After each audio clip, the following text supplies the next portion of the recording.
Welcome into another edition of Gas. I am Gresh. He is Jason. Anik. You were playing everybody and we're winning the game last night. The head coach is fighting people on the sideline. What do you got for me?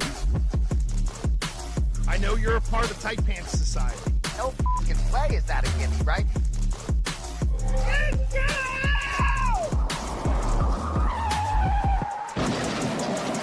Well, here's a little something we didn't expect here on Gresh and Anik, a playoff edition of the show, and it's before the New England Patriots and the regular season even comes to an end. Who would have thunk it, Jason Anik? You and I were, I guess we would say, cautiously optimistic in more of the kind of 8-9 win sort of way, but New England got it done. We have playoffs to discuss. We've got a bunch of hot open stories to open the show. Jay, how you feeling, babe? I'm doing great. Great to see you, as always, as we come at you live Tuesday, 11 a.m. Eastern time. And I'll say, I know we're going to talk a lot of football. We're going to talk a lot about the Patriots football. I'm glad they didn't back in. Right? I'm glad they didn't lose these two tough games, Buffalo, Baltimore, and then, you take care of the Jets or Miami and you sort of back in, you win the division. I like that they sort of controlled their own destiny this weekend. I know we'll get into that in far greater depth later in the program. Very much so. But, for a top stories open, we acknowledge that it really truly is the Patriots, and we're going to peel that apart many different ways coming up here on Gas. But I got to say, Jay, for me and my family, we are very, I guess, UFC centric. We have a bunch of TVs downstairs, and the big one is the one that everything wants to watch, like what goes on the big TV. And a lot of times that is UFC, even fight nights and stuff like that. Well, my youngest is home, and I made the joke. I said, the Jake Paul Anthony Joshua fight is on Netflix. And I was like, we should just throw it on. And my kid threw it on way too early. We saw a bunch of terrible fights and stuff like that. But when it finally got to Anthony Joshua and Jake Paul, it was, what's going to happen? Because for those like me who watch these Jake Paul fights, it's to see if he gets his face knocked off. And he did by Anthony Joshua. But even though the guy got knocked out, Jake Paul and Anthony Joshua split $184 million on a gimmick fight. Now, they dressed it up differently than the other gimmick fights, but still, Anthony Joshua did the Lord's work, breaking Jake Paul's jaw in two places, and they both got about $90 million for it.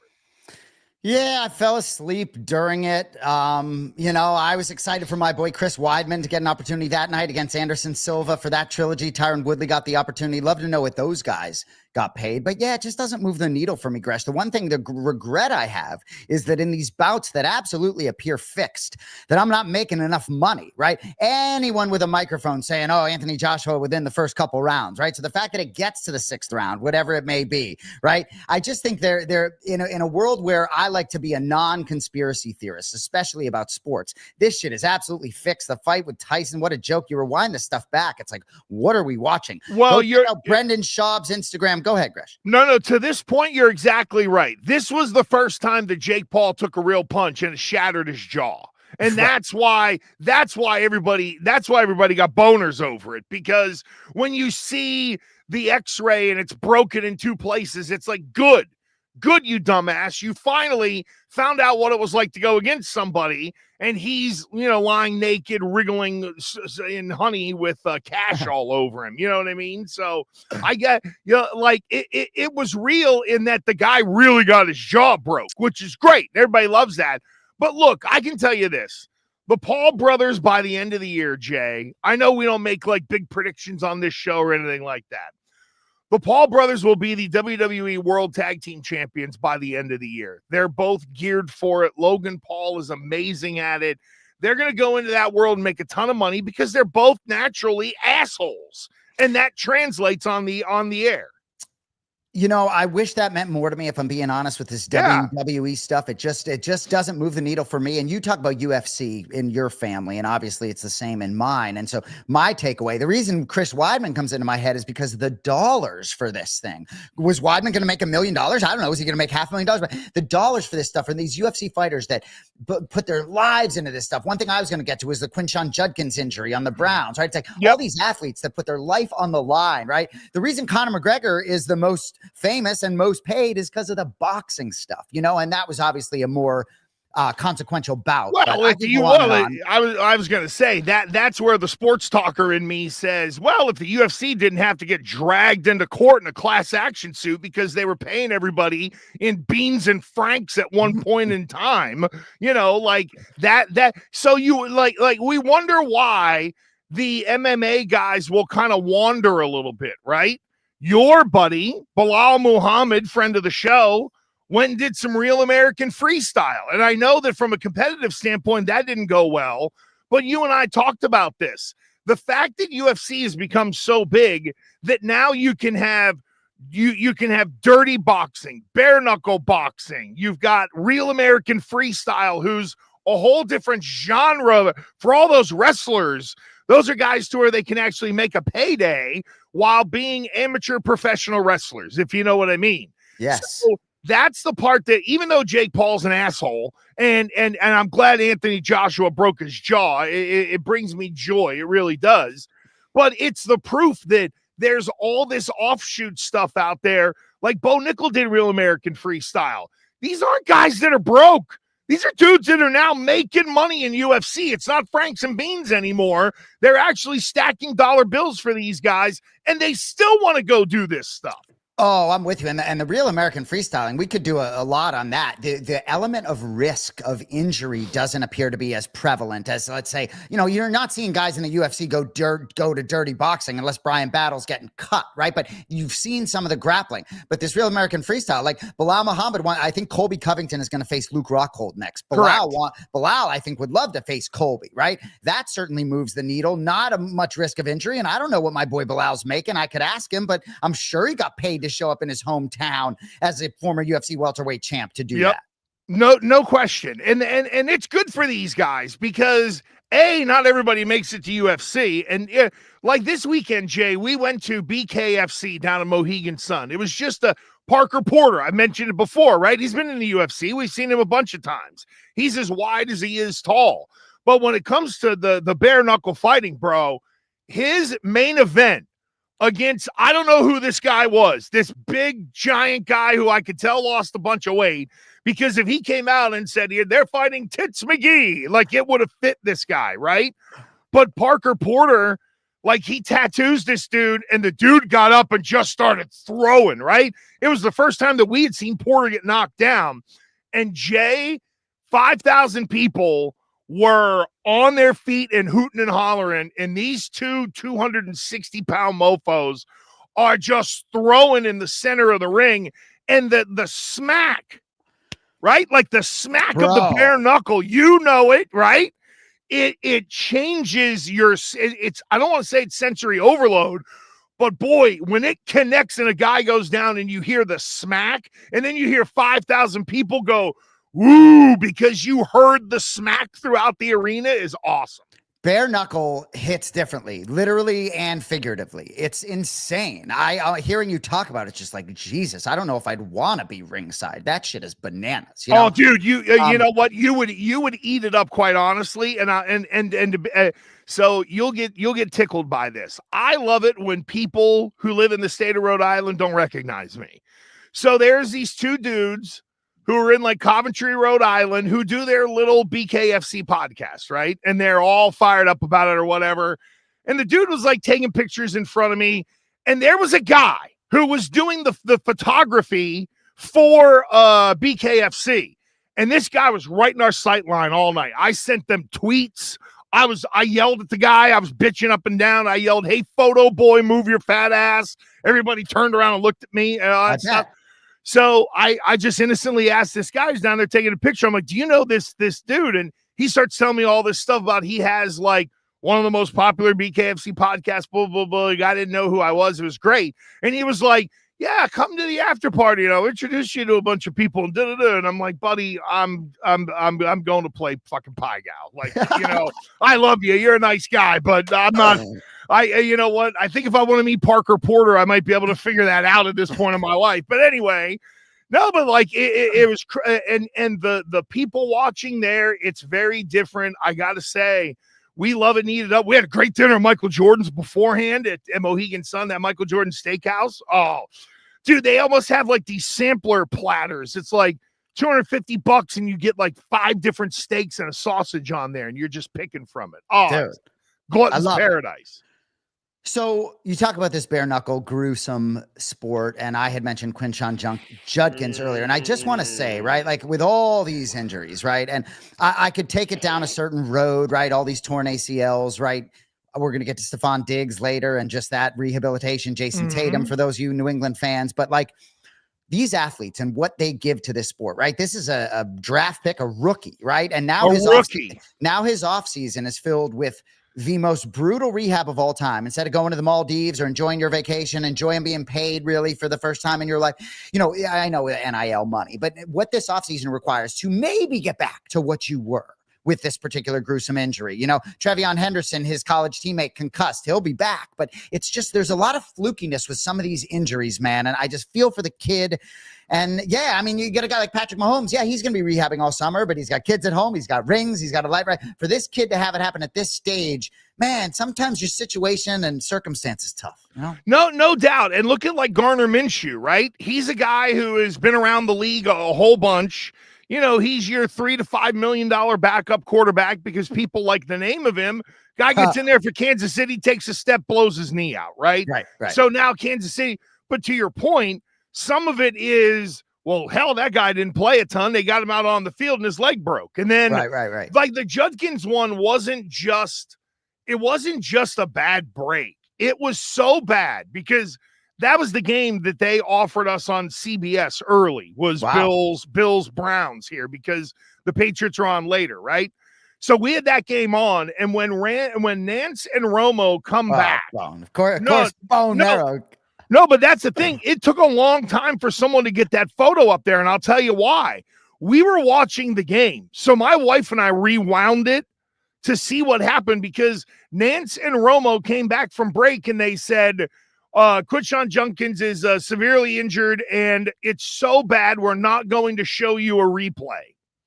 They just straight out and came, we're not going to show you. So my wife goes, oh, we got to rewind it. And we did, and we were like, like even I'm pretty desensitized to most things, but like when you saw his leg stick in the ground and then he goes down and it just goes the other way, my God. That's something for a young guy. Blood vessels and nerves going on in there. Just there's a lot of people.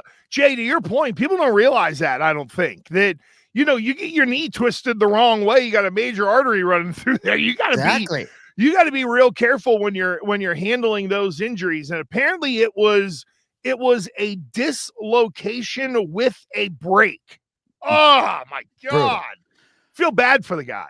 Yeah, I agree. All right, so before we move on to football, I think you sent it. Cody sent. I did. Do you know? Is this? Do you know I'm going Will Campbell? Do you know that? I know. Okay. Oh yeah. I knew that when I sent this, that it was of all the people in the group, you were going to sprout wood over this. So Will Campbell, who will definitely be back for the New England Patriots, right? Jumbotron goes to him, right? Shirt comes off immediately. Someone hands him a beer. I'll let him do the rest. Thanks, Cody, for pulling it up. It brought back memories from me for David Bakhtiari, the Packers lineman. The camera cut to him back in the day, pounding beers. But how about, there's your left tackle, gentlemen. And Gresh, we talk about situations. There it is, Cody. I love it. You have it ready, right? This was incredible. He shot it back over to Aaron Rodgers. Wow, he slammed that So thing. He slams, too, with a beautiful black woman to his left, I might add. Yeah, right. Man, Bakhtiari getting after it. So he slammed these two over to Aaron, and then he went over to Aaron Rodgers, who couldn't finish one, back to Bakhtiari, who was like, me, and then chugged another one. But how about Will motherfucking Campbell? And I'm going to tell you something about Bill Campbell, right? Had the Patriots not won in Week 18 in 2024 and had the number 1 overall pick in the draft, whether it's Abdul Carter, whether it's Travis Hunter, whether it's moving out of that spot, we had this show going back then, and I felt as though the Will Campbell at 4, it was always going to make sense, but I just feel as though maybe it's a cliche. Things happen for a reason. There's a reason Will Campbell's on this team, and I'm not so sure if other things had happened, you'd be in the same position this season or moving forward in the future. And we're going to talk about the Jacksonville Jaguars, and we're going to talk about Jacoby Myers and Travis Hunter not even walking through that door. So anyway, how about Bill motherfucking Campbell? Well, I think the backup would have been Morgan Moses at left tackle, which probably he would have been more competitive than what was there last year, but it wouldn't have been good. I think people want Bill Campbell to be perfect, right? You want him to be Orlando Pace, is what some people are expecting. No, you know what I need? Matt Light. He was never I keep saying that, but it really is true. The guy, the guy ceiling is much higher, no? Maybe, but I'm just talking about all we need because this guy is imperfect. He is not, in all honesty, Jay, if they could draft a prototypical left tackle, Bill Campbell would be perfect on the right side. Arms are a little shorter, that kind of stuff, right? I'm talking about getting into the measurables and what people are hoping he turn. He's never going to, he's not going to dominate a defensive lineman where he's going to knock their dick in the dirt. But you know what he's going to do? He would disagree with that. I guarantee he would disagree with that statement. But you know what? Rookie. But understanding leverage, positioning, all of the stuff that really, people want the devastating blocks. You know what matters with linemen? Your hands, your hips, and your feet. And that's why I look at it and say, hey, if this guy turns into Matt Light, you won 5 damn Super Bowls with the dude. You know what I mean? Like, we're looking for the next Orlando Pace or Hulk Hogan on the left side.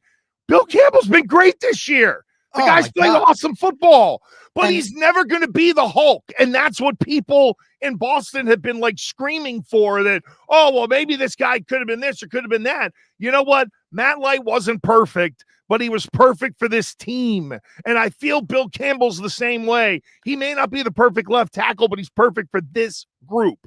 But I think Will Campbell has more all-pros in his future. I think his makeup is more of a Hall of Fame type player. I think that I think Matt Light was more of a one. Yeah, we just disagree on Matt Light. Matt Light was part of a very successful franchise. We don't really disagree on Bill Campbell too, just in terms of maybe we do. But you're the one talking about as if I haven't said he has been great. I don't have very many complaints. I also look at him as a rookie. I think it's actually a blessing to have an injury where you can take a step back and watch what's going on a little bit more objectively moving toward the postseason. But I'm not here to get in an argument about Will Campbell and Matt Light. It's the third time you've brought up Matt Light on the program. And Matt Light to me was above average, if nothing more. And I believe Will Campbell's ceiling is higher. It's as simple as that from my standpoint. Yeah, because I know the Pro Bowl nods came out today. I was told in 2021 the Pro Bowl doesn't matter, so I'm going to act like that because nobody wanted to give Mac Jones any credit. So why would we give anybody credit for a Pro Bowl? The Pro Bowl's a joke anyway. But, Jay, you nailed it. It's the all-pro stuff. Exactly. Let's see, because then that would mean that Will Campbell is one of the best 1 or 2 left tackles in the game. Because the Pro Bowl is a joke now. We know that. That's like a notch on your resume or your Pro Football Reference deal. But the guys that are really good are the dudes who make All-Pro. And I'll be real interesting to see where Drake Maye falls on the All-Pro list this year. Yeah. There's a chance he could be second or third team All-Pro at quarterback, which would be, good Lord. In fact, I'm going to rush to look up how many times Brady was on the All-Pro team because that stuff ends up getting a little wonky. But anyway, I love it. You know what that also says, though, Jay, is that Will Campbell's close to coming back. And apparently we're getting Big Milt back this week, too, on that Patriots defensive line. And I know as we get ready to go into Patriots-Ravens, there were some pretty shaky moments at time on defense. And then offensively, they came through in the fourth quarter. It was a hell of a win for New England. The flaws were exposed. But the bottom line is they were able to overcome it, which is what you got to do in the playoffs.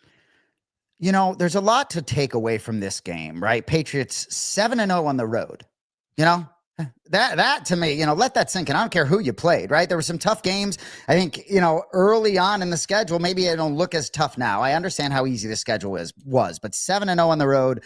That's at Buffalo. That's at Baltimore. It is what it is. Now, Lamar Jackson goes out. Now, I know Snoop Huntley played well.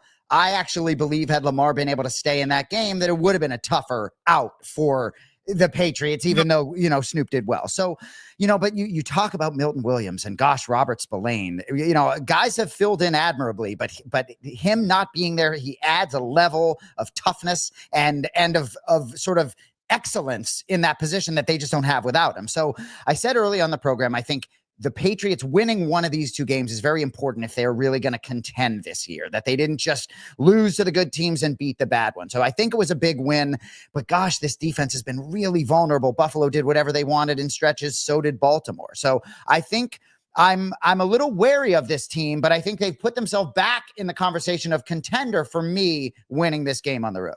Now, I would agree with you, and I think we really got to, like, Spillane being out, fine. He's just another guy to me. Really? Oh, yeah.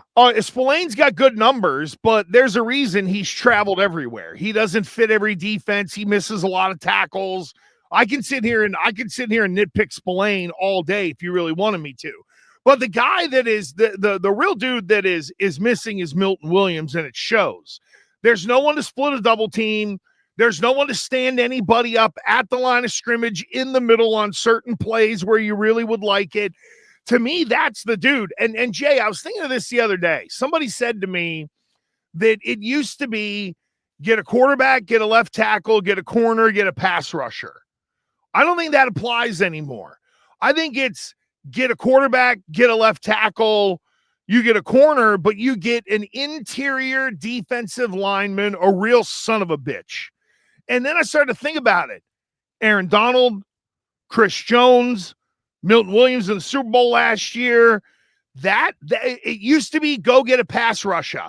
Now I think it's have someone in between the tackles who is a tough move and who can be disruptive. Because think about what the Patriots, or excuse me, think about what the Patriots have given up the last 2 weeks in between the tackles. And to me, people are like, there's no Spillane. I'm like, bull crap.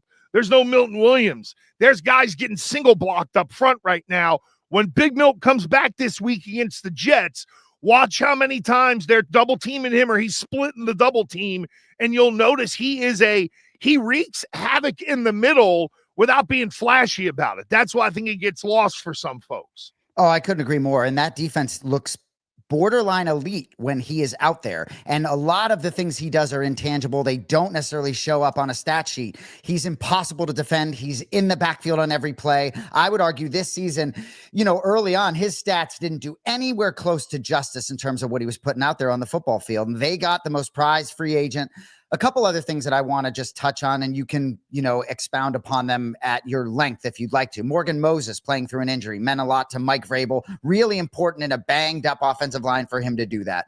And what I'll say about Drake Maye, everybody wants to talk about Drake Maye. I could go on and on about this receiving core as a whole. How about Mac Hollins going up to the moon to catch every football? Stephon Diggs, right? That ACL rehabilitation. I feel like that gave him this supreme focus. He's one of the best receivers in football for my money. He truly is. He catches everything, tough balls, runs all these routes, adds the leadership component. I can't say enough about these guys. Kyle Williams, these are not easy catches despite how good the throw is, right? So shout out a little bit to the receiving cores. You see a lot of drops in the NFL, not a lot on this New England team. And I think it was nice to see them bounce back from some adversity. A lot of adversity in the second half against Buffalo. A lot of adversity here in the first half. I like the adversity and the ability to bounce back. And Drake Maye is just fucking ice, is he not? Well, I love what they've done with Kyle Williams, quite honestly. And it's a little Richard Seymour-like. If you remember Seymour's rookie year, when the Patriots went on to win that championship in 2001,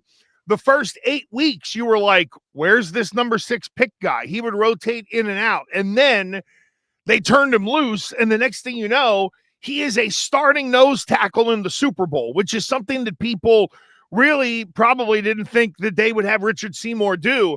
A player of that size and ability to just grab somebody and just clog up the middle. But you look at Williams, he's added in the return game. They've got him certain matchups. I mean, the ball from May and the catch from Williams, the one that he got right inside the pylon, I mean, that's just great stuff. And that's also those two kids working together during practice before they rolled out Kyle Williams. Because, Jay, let's be real. Kyle Williams has given this offense an extra little bit of life, and he's given the offense some good field position in the return game. There are not a lot of organizations that are patient enough to wait until week 8 or 9 before you start to feature a guy more and more, and the kid's gone out there and balled and earned it. I agree. And interestingly enough, they've had unique depth at that position, which we talked about in the preseason as well, to put them in position to be able to do that. You know, he was almost behind Booty, and then Booty got a little banged up. That opened the door a little bit. I think it's brilliant that they've started to use him in the kicking game to give him opportunities to possess the football. See, Kenneth Gainwell gets the opportunity with Pittsburgh. You got to give these electric guys opportunities to possess the ball. One other thing I just want to say about Drake Maye, right, is when we are results oriented. So when you win the football game, the mistakes don't jump off the page. He's taken a lot of points off the board in spots, right? Couple opportunities in the red area, turning it over, couple field goals taken off the board. So there's a lot of good, but there's also big vulnerability, especially in the postseason, when that turnover is going to cost you the game. And I do believe if Lamar Jackson had been out there, that game would have played out differently, and they would have perhaps been able to protect that lead differently if you're Baltimore. So I don't want to be so results oriented. I think this Patriots team is going to have a difficult climb if they really want to get to San Francisco. And you know what we're starting to see little by little, and they're dropping the nuggets on us. Drake Maye in the run game. How did they close out the Baltimore game? It was a zone read where the QB went right around and nobody was paying attention to him. And it's kind of a forgotten, like, if you're Houston, you got to pick your poison, right? Are you going to make sure that the outsides are covered and you're going to trust your guys between the tackles to be able to stop the run?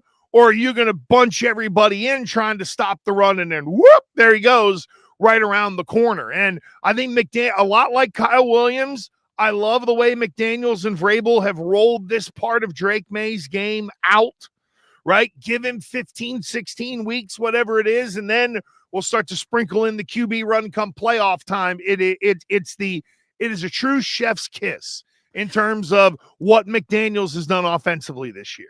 I agree. And I didn't get to ingest all the Buffalo games. Certainly there were some vulnerabilities there, but Cody put in the chat, Mondre had a huge game as well. Yeah, 38. And gosh, Gresh, as a fan, when you watch this game, and even before Trevion Henderson went out, there are times where I'm watching this team, and I understand the fumbling issues early, but there are times where I'm like, fucking sick Ramondre on them. Like, where this team has certain ways where they can bully teams. They are so deep really on that offensive side of the ball that Ramondre Stevenson feels like a little bit of a luxury given how good Trevion Henderson has been. So, well, you know what, Jay, just real quick on that they rolled out they're rolling out, meaning the Patriots offensively are rolling out the real big set. And what do I mean by that? It's 6 O-linemen, it's Kairos Tonga at fullback, and then it's Ramondre as the running back. So however you dress it up with tight ends or wide receivers or whatever, to your point, Jay, the whole let's sick Mondre on him, they're doing it, and they're doing it with the big people. They're getting so good at it, they're telling you, hey, we put all the beef on the field, you try to stop us. And Jay, teams haven't been able to. So as we move forward, and you see our topics, New England AFC champ, that'll sort of roll into the playoffs here. But gosh, Gresh, it's as we talk about this number one seed, right? Talk about that on the prediction market, bro. I didn't mean to interrupt you, but look at that. Buffalo, Denver, New England, Jacksonville. This is as wide open as the AFC has been in years, right? Yes. I'm going to continue for a moment. Sorry. In terms of the number one, that's okay. But in terms of the number one seed, Gresh, and not having both number 1 and number 2 seeds get the bye. I know this is going to sound weird, but just as a jumping off point, for the Patriots, I think it's going to be hard for them to get the number 1 seed, right? And we could elaborate on that. Denver's playing Kansas City. I couldn't even give you the name of the quarterback this weekend. So I still think the path perhaps goes through Denver. And I really feel like if the Patriots could find a way to that 1 seed, they got a much better shot to see it to the end. Your sort of thoughts on the 1 seed, maybe as a jumping off point. I know you got a lot to say. Nah, I don't worry as much about seed. I've become one of those that I was wrapped up in getting the bye because I thought that was, the key to health or something. No, I mean, you're managing your roster long before this to make sure you're healthy. So even if New England does have to play the extra game, as long as everybody is upright, like as long as Bill Campbell's out there as a starting left tackle and Milt Williams is out there as defensive tackle, then I'm pretty good taking a swing at anybody. It would be nice to have the bye. So let me interject real quick because the AFC is so wide open. That's sort of why this bye feels like something, because I think it looks like any given Sunday in the AFC. So to get that W week, the first wild card week by not having to play. But I hear you. Houston scares the shit out of me if we're looking at this board, Gresh. Oh, you know what? I flipped on Houston. I ain't afraid of them at all. Talk to me about that. I know you weren't as high on that offense. Offensively, they ain't that good. And if you're gonna, so you got, hang on here, leave this up, Code. So you got Bo Nix, Drake Maye, Trevor Lawrence, Aaron Rodgers, Herbert with the Chargers, Josh Allen, CJ Stroud. Of all the quarterbacks I named, who do you want to welcome into Gillette Stadium? And I know they play some good defense, but bring me CJ Stroud. Absolutely. That's a great way to frame this, because I agree with you somewhat surprisingly. Yeah, because here's the thing, right? The real advantage to me is getting in the Chargers-Pittsburgh part of the bracket if possible, right?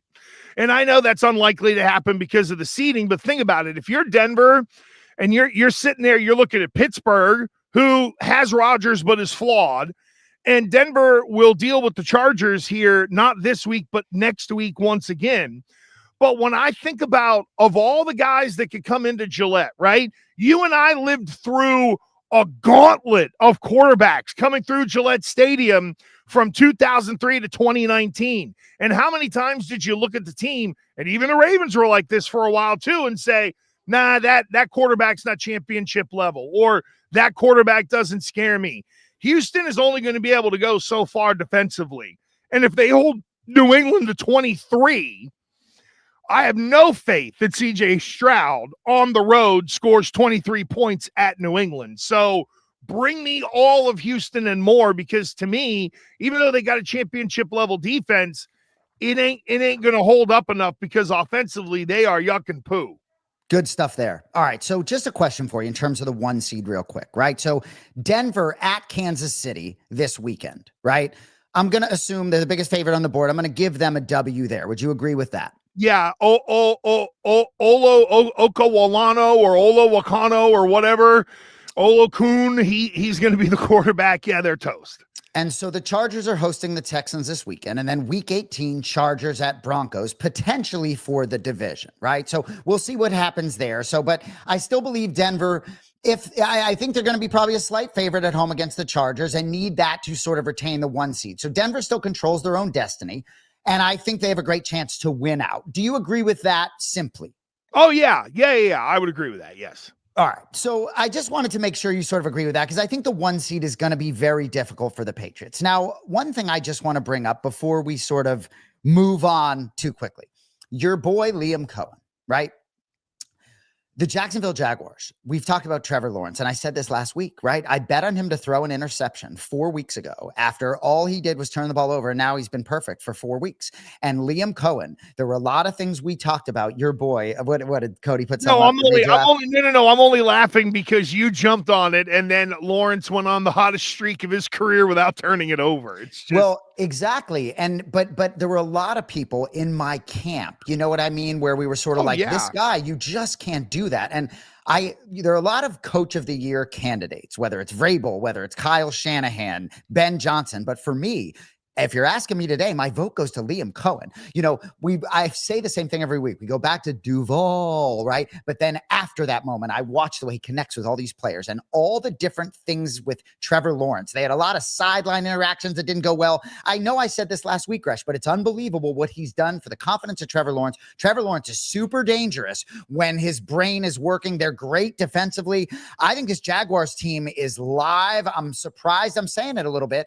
And that's why when you brought up the CJ Stroud component, I'm like, you're right. That's the quarterback I want coming in, because all these other guys can move. Aaron Rodgers, maybe I wouldn't mind seeing him at this age, but it's scary. And a lot of these defenses are good. So there's the coach of the year odds right now. I think if Jacksonville wins out, I think Liam Cohen perhaps has a great chance.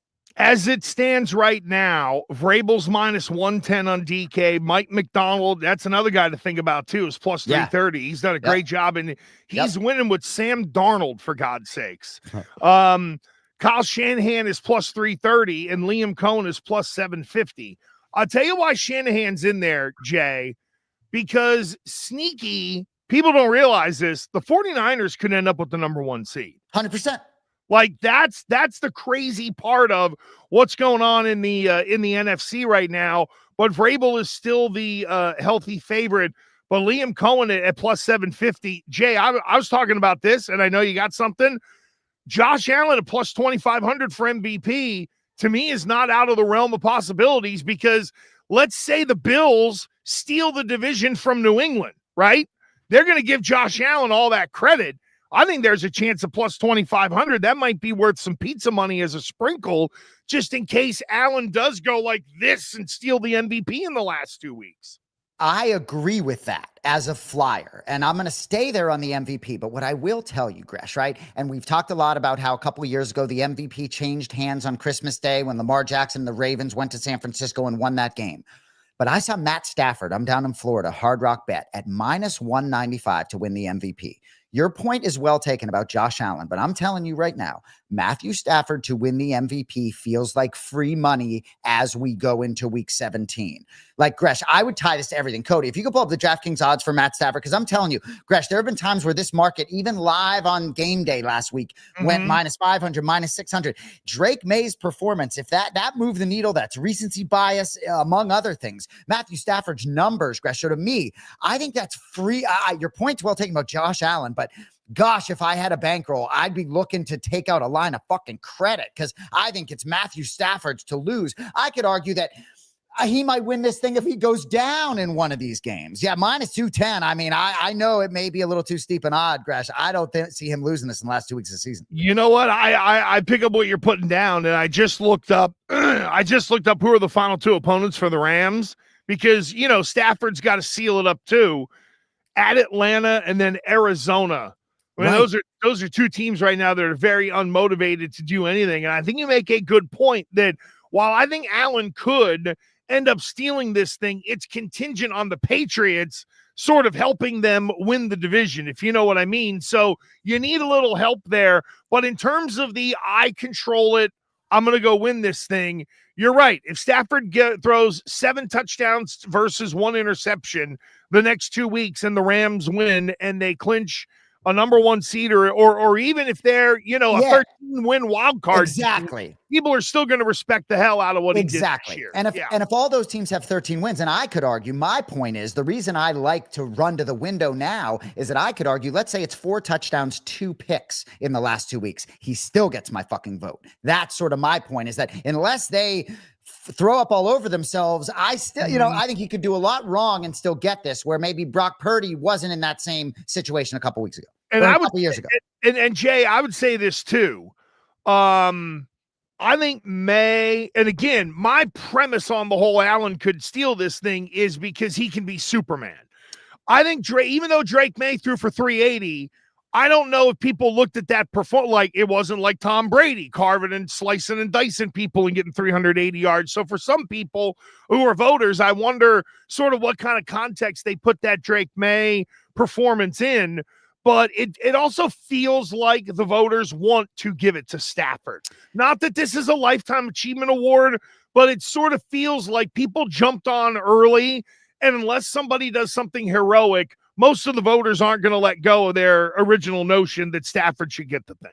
Totally agree. And your points about Josh Allen are well taken, but Stafford's numbers are silly. They're not comparable to some of these other guys. I'll tell you but remember, a part of the context, and you even just said it, it was a performance on Christmas that shifted it another way. Yes. I think we're now getting more and more into, you better have the team success to go along with it.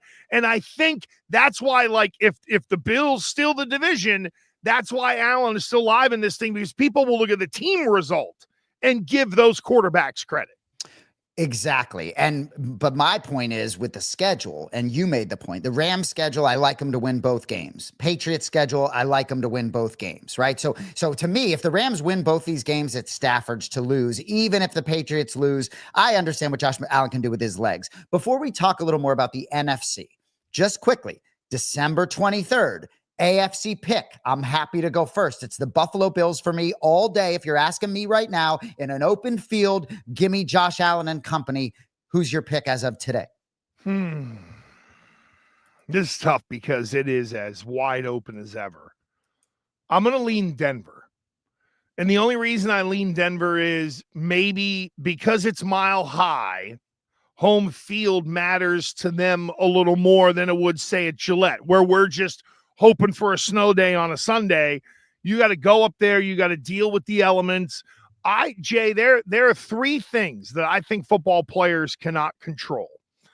It's wind, rain, and elevation.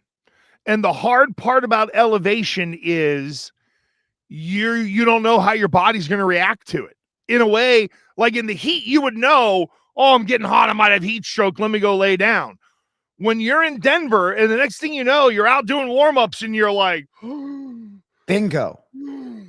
You there's nothing you can do about it. If the elevation gets you, the elevation gets you. There's no way. So that's why I think that number one seed for them may end up being more important. I also like their path too. Second round, I would much rather New England be playing the winner of Pittsburgh and the Chargers than I would Jacksonville and Buffalo. Good stuff there. And later when we get to our picks, I do want to circle back to that week 18 matchup, Chargers, Broncos, and get a little, sort of little peek ahead from you, if you will. So when I think about the NFC, right, and I do think to a certain extent, you could argue it's wide open. I mean, how about that NFC West with Seattle and the Rams being talked about as the two best teams in football all year, yet the 49ers control their own destiny. 2 home games to get that number one seed. It's profound to me. I really do. It's hard for me to imagine. I think the Eagles are live, but I believe all 3 of those teams in the NFC West could absolutely, to me, it's sort of a 4-team race. The NFC West and the Philadelphia Eagles. Hard for me to really believe in the Bears. What are your thoughts sort of as we stand here today about the NFC? As I look at that bracket, I would be filling in San Francisco, Philadelphia NFC championship game. I feel like Sam Darnold's turnovers are the disaster waiting to happen for Seattle. Anybody who's watched this show, listen to this show, knows that I'm not the biggest Sam Darnold guy. I thought maybe the biggest win of the year was yesterday with San Francisco because it put him in the 5 spot. San Francisco going to Carolina, oh my God. It feels like almost a walkover, even though Carolina's played a better brand of football. They're not ready for San Francisco in the postseason. And then the Eagles, you know what, Jay? You were on it last year, and you said it last year. Hey, watch the Rams play the Eagles tough. That's a terrible matchup for the Eagles in the first round to draw the Rams. And I'm telling you right now, if you're asking me today, I think San Francisco is getting the number one seed. I think they beat Chicago at home this weekend. I think they beat Seattle at home next weekend. Ooh. I think they get the number one seed. And the playoffs go through. They're going to win 2 football games. They're going to fucking host the Super Bowl if they're not careful out in San Francisco. It's so, we've said for years, right? The New England Patriots, some of their best teams ever, didn't win titles. And look at the San Francisco team that was a juggernaut in the past, sort of laying back in the cut. I feel like I say it every week. Look out for that San Francisco team. Defense is some of the parts situation. Christian McCaffrey, look out. And I'll tell you what, I'm romanticizing in my head right now, right? San Francisco gets the home Super Bowl, 5 minutes to go in the fourth quarter. Brock Purdy gets a cramp.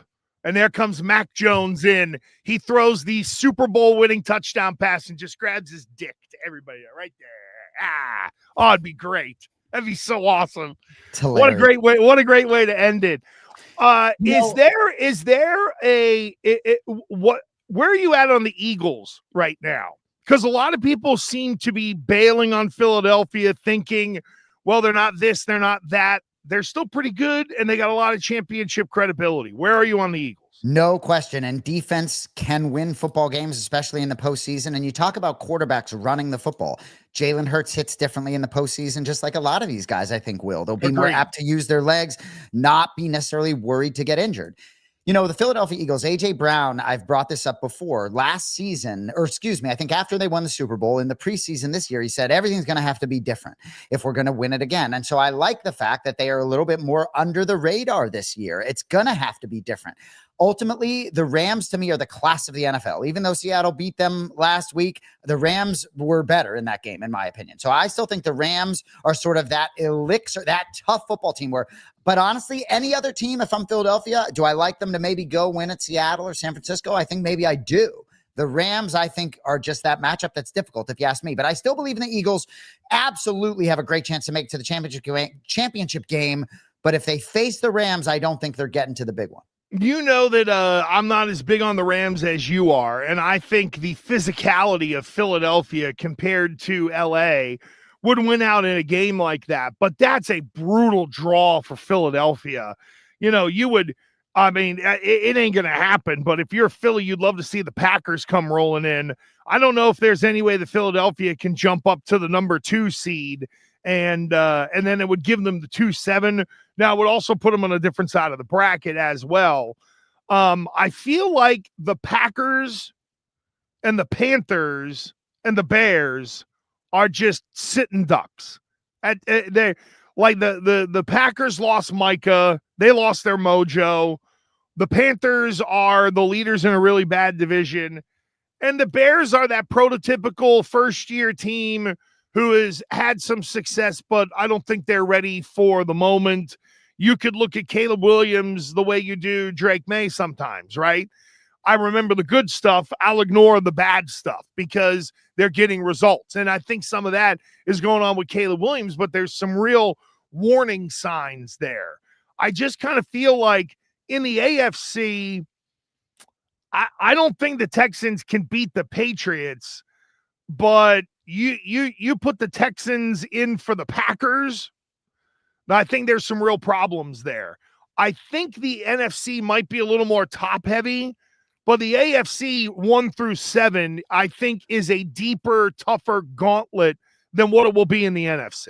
I agree with all that, especially about those teams in the NFC. And what's interesting to me about the Packers, right? Jordan Love out with a concussion, then Malik Willis, I think, hurt the right shoulder. But Malik Willis, right? If I was one of these teams without a quarterback, right? I love what he's put on film in this backup role. I think he's matured, didn't really get a fair shot in Tennessee. I want to say Vrabel was part of the team that drafted him there. But I believe in that kid. I like a lot of what I see out of him. So I don't know how the shoulder is or the concussion is. That Green Bay team, you're right. It just feels like they're going to be limping in if they make it there, right? I know Detroit's sort of in the outside looking in. And yeah, the idea that the Panthers are going to go do something. And ultimately, we'll talk about the Bears later as we get to our picks. But yeah, the idea. Now, the Bears would be the team in that trio that I wouldn't want to face, though, you can be sure, because it feels like everything comes up roses for the team in Chicago. No, they've had a lot of things go their way, but I'd sign up to play them in a heartbeat. I think they're not ready yet. And listen, that's okay. If you're a Bears fan and you win 12 games this year with Caleb Williams, and then you turn around and you got beat in the playoffs, that's a great learning experience. Like that, people look at it and say, it's a wasted year. Bull crap. It's a big, like New England, Chicago. These are massive steps that they are taking in their future success with the way they played this year. I agree with you.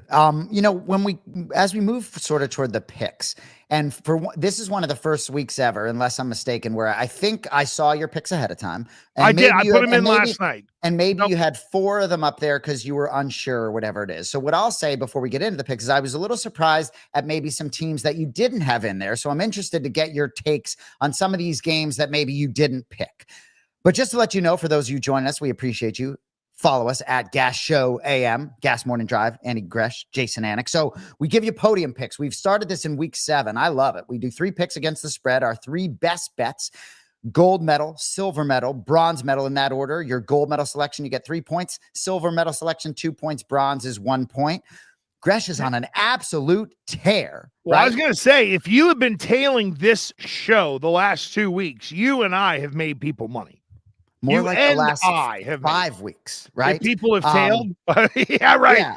How many weeks have you done it, Code?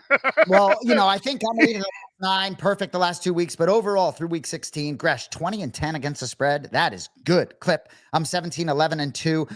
10 points off the lead, though, Gresh. And the punishment is a power hour during the show, which is going to be like 3 weeks from now. I can't wait, which is a shot of beer every minute for the whole hour. I'm going to be hammered at the end of it. But anyway, good stuff. Last week, just to sum up, all the bets hit. The only loss was your bronze medal. Bills -10 at Cleveland. That almost pushed. But we don't need to bore with week 17. Let's move on to we don't need to bore you with week 16. It is what it is. Did pretty well. But maybe you want to peek at tailing us this week. So week 17, I'm going to still give you control of the board. So why don't you start us with your bronze medal selection, Gresh? Well, I'm gonna keep riding the fading Kansas City wagon for right now because, like you said, we can't even pronounce the guy who's going to play the quarterback for Kansas City. Denver's got a lot to play for. Not that Sean Payton will settle scores. You know what I mean? Like, Sean Payton's not one of those kind of guys that he can run it up on you. That he's gonna. No, he's not one of those kind of guys. The number is massive, but my belief in Kansas City to score under 10 points in this game is very real. Give me the Broncos minus the 12.5 against the just circling the drain Kansas City Chiefs. So Kansas City's lost 7 straight against the spread. And we talked about it last week when you were on the Titans. And gosh, I wish I put more money on the Tennessee Titans money line last week. I think maybe you had talked about tanking, and I said, no, the Chiefs are the team that are tanking, not the Titans. And maybe this was on another program. I think it is. I'm getting them crossed up. But I was like, if the Chiefs are not tanking right now, if there was ever a team that all right, boy, you get that sort of brass in the room. You say, we need to lose these football games and have the best possible draft positioning. So and Denver has everything to play for. Couldn't agree with you more. All right. My bronze medal selection. Yeah, but what you think of this. I'm going with the Los Angeles Chargers -2.5 hosting the Houston Texans. I think the Texans have won 7 straight games, but you talked about the Texans earlier and maybe being that team where you don't sort of believe in them in all 3 phases, especially offensively. And I do. The running game, it just isn't there. 26 rushes for 83 yards. Woody Marks isn't walking through that door. Chubb is old. They're just sort of banged up there, and it's affecting them. Chargers have won 4 straight against the spread. Chance to win this division still by winning this week. Denver's going to win. That game at Mile High could be for the division next week for the Chargers. So I think they handle their business at home. It's hard for me not to look forward to week 18, but I just think with that suspect Houston offense, I just think there's sort of a little bit of luck runs out here. Had a tough time getting through the Raiders because they couldn't put enough points on the board. I know they put up a big number a couple weeks back, but I think the schedule gets to them here. I worry a little bit about the lack of home field advantage in Los Angeles. I always worry about Justin Herbert's ability to be protected, but he sort of overcomes a lot of those issues. Omarion Hampton is back healthy, so I like that 2.5 number. I think the Chargers put themselves in a position to finish this season on a high note, not unlike San Francisco can do it in the NFC. So give me they got something to play for too. I like your analysis there. I really do. I think the Chargers are the better team. They're better than definitely a field goal. I can tell you that. I think the fact that this is under a field goal is massive in terms of taking the Chargers as a favorite here. I just don't believe if the Chargers get up 14-0, I just don't believe in Houston's ability to be able to come back unless their defense is the one where it's like a pick 6 or something like that, unless their defense ends up putting some points up on the board. I very much waffled on this pick. And like you said, I had 2 in there. And I'm going to settle on Cincinnati -7 against Arizona. I just think this is a spot where Arizona is going to roll over. The Bengals are continuing to play like it matters. I mean, they blew doors on Miami this week. I think they put up 45 on them, if I'm not mistaken. And the Bengals are healthy enough to take advantage of this Arizona team where, to me, Jay, that Arizona operation should be a total clean out. GM, head coach, quarterback, shove them all out the door. It ain't working out there. So the Bengals will at least put up some things will at least score points, I think. So even if this is 45-35, I think I still got the better team, and the Bengals are scoring points. Totally agree. And I said a couple weeks ago, I think the Bengals want to put up numbers if they're out there and healthy, right? Joe Burrow, Jamar Chase, T. Higgins, they want to put points up. They want to look at the box score after the game with respect. I agree. Love that play there. And I assume I'm just going to bring up the game you left out real quick. You were also considering Tampa Bay -5.5. Is I that would accurate? yeah. I would have gone. I would have At laid the Miami. points and gone with. I would have laid the points and gone with Tampa. So Yeah. my question, and I've asked you this on prior shows. So if you were considering Tampa Bay as a silver medal, why don't they bump out your bronze medal of Denver -12.5? Honestly, I was going to do that, but I forgot to move it into the other spot, and then we got rolling. And I do believe that Denver is going to pace KC. I probably could have cut down my point number there. You're right, and gone to 5.5 with Tampa. But the one thing I do know is, here's like Tampa can be up and down. That's why I was like hedging, right? Like, what Tampa am I getting this week? I know the opponent is not good, right? But I guess I believe that Kansas City is just going to suck more against Denver. I mean, I hate to put it that way, and I know that's so non-handicapping, but it really is. I just think that Kansas City is really, truly, no one there knows what to do. I've done some hits out there on the radio and talked to some people. They're like, we're lost, man. They're like, normally, at the end of the year, we know exactly what we're doing. Right. And now everybody is like, oh shit. And it was like, well, we went through it too, so we kind of understand how you feel. But Mahomes is definitely coming back. Whereas when those things started to act up with New England, we knew that maybe it was near the end for Brady. But dude, Kansas City is just going to be, I think what I've landed on this week for my picks are whom I'm picking. Their opponents are just dog ass right now, and they have nothing to play for. Well, and the reason I ask the question is because oftentimes when we're giving our best 3 picks, it's not always easy for me to determine which one is my 1, 2, and 3. So that's why throwing out a game doesn't make it kind of makes sense to me. I was just sort of interested to hear what your line of thinking was. Also interested to hear what you think of my second selection, my silver medal selection. I'm taking the points with the touchdown and the hook. Carolina Panthers hosting. Is it Sam Darnold at quarterback for the Seahawks? I know how good Mike McDonald has been on the road with the Seattle Seahawks, and I do believe in that defense quite a bit, but I think Carolina keeps it close. They're 5-2 against the spread at home, 9-4 against the spread as an underdog, leading their division, tons to play for. I just think this is a close football game that they perhaps could win. I'm not necessarily picking them to win the football game, but I like that number. I think they can compete, even if it's a backdoor situation. Maybe Seattle shows us who they are.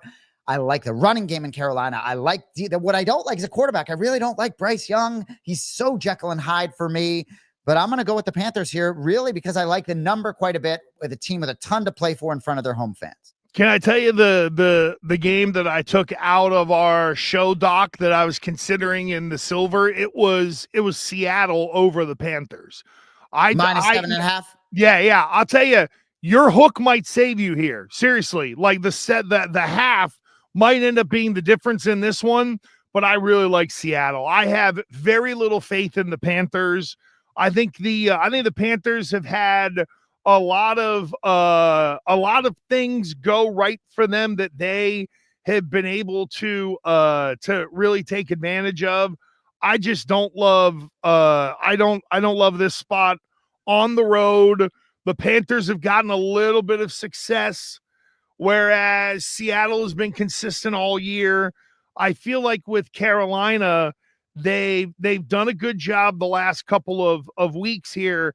The shocking win was against the Rams. But, if you look at them, they're win-loss, win-loss, win-loss. They've been even when they have been now playing better, they haven't been consistent. But I'll tell you, Jay, I think that hook might end up getting you a victory. So, well, and also Sam Darnold, who knows? Sam Darnold could gift the win to the Panthers. You never know. Right? You and I are probably. No doubt. I'm an anti-Sam Darnold guy, yeah. What's really interesting, let's say, I'm not picking Carolina to win the game, but let's say Carolina wins this game. It really is going to be fascinating to see how Week 18 plays out, because if Seattle loses this game, then you're at San Francisco. I mean, you play a heavy football game there. What are you even playing for necessarily? If the Rams win, the division isn't going to be yours anyway. I think there could be a situation where some of these teams are giving themselves a bye in Week 18. It is going to be absolutely fascinating to see how it shakes out. And just real quick on Seattle, they're 9. Well, I guess you'd need 10. They're 10 points away from being undefeated. That's pretty crazy when you think about it. They lost the opener by 4. They lost to Tampa by 3, and they lost to the Rams 21-19 by 2. I mean, I know that's a weird way of looking at it, but it just goes to show how consistent Seattle has been this year, even though you and I can't stand their quarterback. He's a turnover machine. If I was a Seahawks fan, I would be just waiting to Yep. see when I'm going to be super sad this year. I don't know when it's going to be, and I think number 14 is going to have a lot to do with it. I'm with you on that. All right, gold medal play. I'm going back to Yinzerville. Give me the Steelers minus 3.5 against Cleveland. The Steelers can beat Cleveland and drive the stake through the heart of the Baltimore Ravens at the same time. Now, that normally doesn't happen in that division, where normally it is all the way to the end. And by the way, the Steelers would play the Ravens in week 18. So if the Steelers somehow lose this game and the Ravens win, there's now a de facto division championship game between Pittsburgh and Baltimore in week 18. If the Steelers go out and smack Cleveland like they should, then they don't have to worry about Baltimore, and they can take their own bye week before they end up playing the Chargers. I think it just sets up perfectly for the Steelers to smack a Cleveland team that is, I bust you and Cody's balls on the Red Sox. Let's ride the roller coaster. That's what Cleveland fans are doing right now with Shedeur Sanders. At least the games are fun because they know they're going to turn around and get their ass kicked every time. So this was my last game out, Steelers minus 3.5 versus Cleveland. It's like, gosh, the opportunity for Pittsburgh to have a bye week next week. Yeah. Do you know what I mean? And let Mason Rudolph go out there and let Aaron Rodgers hang. It's just absolutely enormous in this wide open AFC that the team that could end up finishing 9-8 is going to have the opportunity to give themselves a bye week, where some of these other teams with better records with 11, 12 wins already have to still compete. So I think that's an interesting component. I'm trying to figure out this betting line. I don't understand this betting line, but aren't these the games potentially? The reason it scared me away is these are the games where Pittsburgh is just like, do they shit the bed or do they show us they're an AFC contender? I like it as your gold medal selection. I'm going to be shocked if it goes the other way. This is where I have faith in Aaron Rodgers as well. Sorry, before you jump into this is one where I agree. you got a prick in there now who's going to push people this week to go win that division. I agree. Myles Garrett certainly playing for potentially that sack record. Good opportunity maybe to get it against one of the all-time greats. My gold medal pick, you see there, Gresh, 49ers -3 hosting the Chicago Bears, right? And this was the one that I was shocked didn't make it onto your board at all, especially given the fact that you didn't see that I had it. I think the 49ers have been your gold medal selection for 2 weeks in a row, probably multiple, right? So 49ers have won 5 straight against the spread. They control their own destiny for the 1 seed in the NFC. We've talked about the Bears and just a lot of their fortunate bounces here or there, an onside kick last week, just an unbelievable way to keep winning games. I was a little surprised that you see the Steelers at -3.5. Why aren't the 49ers -3.5? I do not believe in the Bears as much as everybody else, especially defensively. I do believe in that running game. I think it could present some problems with San Francisco, but what I saw last night from San Francisco, fresh in my mind, call it a short week, whatever it is, I just think worlds to play for. And I think these teams a little bit are worlds apart in terms of experience, different things. I think San Francisco is going to be really tough to beat at home, potential to go to the Super Bowl in your home stadium. It's just incredible to me. I like the 49ers a lot. I saw you nodding a little bit. I assume you like that side if you have a lean. So how come this didn't scratch your top 4 or 5 picks? Because I feel like with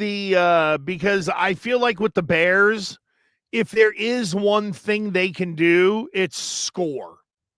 So for me, I was, I could see this being a 31-29 type game. Where Chicago just says, F it, and Ben Johnson just says, to hell with it. I don't care about the defense. I'm throwing the Bears hat off, and I'm putting the offensive coordinator hat on only, and he's just trying to outscore San Francisco. Plus, here's what eked me a little bit, okay, is all of the cross-pollination with all of these McVay, Ben Johnson, Kyle Shanahan people, right? Like that kind of freaked me out a little bit, only because Ben Johnson can call plays and score. Even in the end of that game, where DJ Moore makes an unbelievable, maybe the catch of his year this year, given the kind of season that he has. I just feel like Chicago might be able to put points up on this Robert Saleh defense by taking advantage of some of those youngs on the back end. That's all. And I rode the 49ers enough. That's another thing, too, is I don't know if you believe that as well, where it's like, okay, I got 3 out of them. Maybe I need to back off this one. I do have that kind of feeling about this game. So I host another show called Last Men Standing. It's a survivor contest podcast. And my co-host, Tony Farmer, is a San Francisco 49ers fan. And I've been high on the 49ers sort of all year. And they've been so banged up. And Fred Warner might actually be back for the postseason potentially, but they've been so banged up that Tony, as a 49ers fan, was having a difficult time really considering them to be a contender this year. As a fan, maybe a little bit not wanting to get too excited, but I kept saying, what about your boys? What about your boys? What about your boys? And here we are. So it really is going to be interesting to see what they do moving forward. So quickly, I said Bills, you said Broncos. For me, if I'm picking today, it's Rams every day of the week and twice in the NFC. So it's Rams over Bills if I'm sitting here December 23rd. Give us your NFC pick. I like doing this to see where our minds change week to week. Yeah, I'm on either the 49ers or the Eagles, given the way it's set up right now. I think those two teams match up in an NFC championship game. And that truly would be a coin flip game in some ways for those teams. It would be looking in the mirror. But right now, if you're telling me I need a Super Bowl pick, I'm going 49ers Broncos right now. And I don't believe in the Broncos big. I just think they're the number 1 seed. I hear you. Here's the thing about New England. It's not the fan in me that is keeping me from picking them. I just know deep down in my heart that, like, Denver started their run a year ago. We were too busy dicking around with Mr. Softy. So this year is our first year like Denver. Did I say that right? Yep. So this is year 1 of a build where maybe New England and Denver are going to get after it a whole bunch of times over the next decade or so. But I know that New England is not ready to skip a step. And that's why I'm picking them to come up short of the Super Bowl. And that's not to denigrate them. It doesn't mean they didn't have a good year either. Like, I hope people understand that. I think people look at it like the way it was when Brady was here, where, oh my God, if we're not in the Super Bowl, we must have a crappy season. No. This has been a great year. And I will say, right, I'm a lot higher on Drake Maye than I am on Bo Nix in terms of even right now and moving forward. And I will say, because of how open the AFC is, it is not out of the realm of possibility the Patriots, the number 2 seed, are hosting the championship game. Denver, you might have Josh Allen coming to town. And I most certainly think the Bills would be the betting favorite, or it would be very close to a pick 'em game if Buffalo's at Denver. Give me Buffalo. So I think ultimately, while I don't want to see the Bills, give me any team but the Bills, I think there's a great chance Patriots could host that game, even despite not being the number 1 seed. Go ahead. Do you think the Bills are the favorite in every playoff game they play this year just because they're the Bills and they're Josh Allen? It's a great question. I think, knowing that they're going to be on the road might give me pause to say yes to that question, right? I think even in a Patriots-Bills potential game, do I think Patriots could be a point or 2 favorite? I do. In the rubber match, potentially I do. But if you're telling me that the Bills are going to Denver, I like the Bills. But yeah, Bills could be favored in every game. I mean, if I'm Buffalo, I'm saying I'm not looking at Lamar Jackson. I'm not looking at Patrick Mahomes. I'm not looking at Joe Burrow. This is the motherfucking year. Yep. If the Bills don't do it now, oh baby, there could end up being some real big changes up there. Because the Patriots going to be really tough for a lot of years, every fucking week. No doubt. The Vrabel's going to have them ready. All right, so if you are in the teaser game and you like to bet teasers, we are your place. We've given you 6 selections to be able to choose from. Package them together all you want, tease them all you want, don't tease them, whatever it is. I know that we've been hot on this show. Yeah, let's put it this way. Thank God Drake Maye has been hot on the football field because his interviews are not making a dent on Boston radio ratings. I can tell you that. That's great. And there's our guy, Cody in there. He's all over the teasers, baby. There it is. And so that's it, brother. We went 10 minutes overtime and we didn't even realize it. I just want to say one thing. I won't say anything else, right? When I see like former Patriots, like Devin McCourty on his Instagram getting excited about the Patriots going to the playoffs. And then he says, and he refers to Drake as Drake Maye. I mean, it's like, it's so friggin' exciting. That's it. No, I know it is. And you know what? This is a time for real excitement. This isn't roller coaster excitement. This isn't, we were just going to take the ride because we're fans and the team's doing well. This is very real. This is divisional round, all that stuff. We are, in fact, as soon as we are done, I have to make the phone call to my father-in-law, Chairman Hall, and make sure that we have all those playoff tickets lined up and ready to go. That a boy. It seems like we've warmed up your voice a little bit here today, Gresh, too. Kind of, yeah. I had a hard wake up today. It was just one of those deals. So just real quick. So we go to BKFC, and I had my stuff from Vegas that I brought with me, and it made it really fun. Let's put it that way. My kid looked at me at one point and he goes, "Are you going to remember what you're watching?" And I said, "Of course I will. Of course I will." And then we did what I think the smart people do after BKFC at Mohegan Sun. We went and got an extra large Pepe's pizza to bring home to eat. I got to hang out with you, man. I need to hang out with you socially. I want to go to Vegas with you and stay at the dive hotels because I love that too. I want to learn how to play Pai Gow. Every time you make like an eating decision, I'm like, oh, what a great move, right? You're talking about a 5 different steak dinner, but then we get pizza on the back end, right? Is this accurate? Yeah. We had Give me dinner. all of this. Give me all of this. Because the fight started at 6 and we like to get there early and people watch and all that stuff, right? So we kind of had we had like a 4:30 dinner, which is more, along the lines of the olds. It's like, I was just going to, I was going to say down in your part of the world, the 4:30 specials are all over the place, right? But yeah, we went and had a big dinner afterwards. And then it was like, I kind of want something for the ride home. I'm like, let's get a pizza. Everybody's like, great, there you go. You go stand in line, idiot, since you're the one that wants it. 20 minutes later, here I am, big goof. Welcome my pizza through the casino. Giving zero fucks. Zero. And by the way, Jay, wearing this. Like because I at least put jeans on for the event though. So I went into you can't rep low score golf for Bone Marrow. Come on, he took. I love this. I love the sweatshirt that Cody gave me. It's below the Hooters, it's a little snug.